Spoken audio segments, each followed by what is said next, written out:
ఉమ్మడి మెదక్ జిల్లాలో ఉన్న సింగూరు ప్రాజెక్టు పనులు ఈసారైనా పూర్తి అవుతాయా? పనులు ఈ సీజన్లో పూర్తి కాకుంటే మరో సీజన్ పరిస్థితి ఏంటి? ఉమ్మడి మెదక్ జిల్లాకు వరంగా ఉన్నటువంటి సింగూరు ప్రాజెక్టు ప్రమాదంలో ఉందని గత ఏడాది డ్యామ్ సేఫ్టీ ఎక్స్పర్ట్స్ హెచ్చరించారు. అయితే ప్రస్తుతం పనులు ఆరంభం అయ్యాయి. కానీ నత్తనడకలా నడుస్తున్నాయి.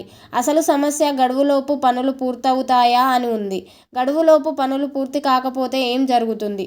ఇప్పటికే 2 సార్లు క్రాప్ హాలిడే ప్రకటించడం జరిగింది. మరోసారి రైతులకు నిరాశ తప్పట్లేదు. హైదరాబాద్తో పాటు 3 జిల్లాలకు త్రాగునీరు సింగూరు ప్రాజెక్టు నుంచే వెళ్తుంది.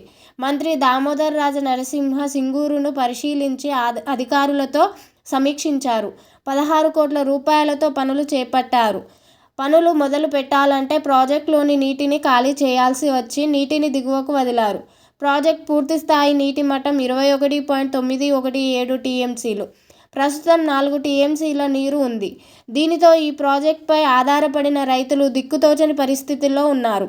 సింగూరు ప్రాజెక్టు కింద 40,000 ఎకరాలు ఆధారపడి ఉన్నాయి. వచ్చే నెల నుంచి కర్ణాటక, మహారాష్ట్ర నుంచి మంజీరా నదికి వరద వస్తుంది. ఆ వరద సింగూరులోనికి వస్తుంది. అదే జరిగితే ప్రాజెక్టులో నీరు నిల్వ చేసే అవకాశం ఉండదు. వచ్చిన నీరు వచ్చినట్లుగా దిగువకు వదలాల్సి ఉంటుంది.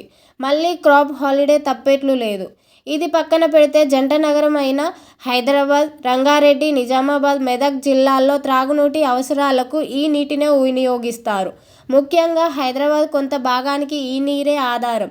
రోజు 70 ఎంజీడీల నీరు హైదరాబాద్ మెట్రో వాటర్ బోర్డు సరఫరా చేయవలసి ఉంటుంది.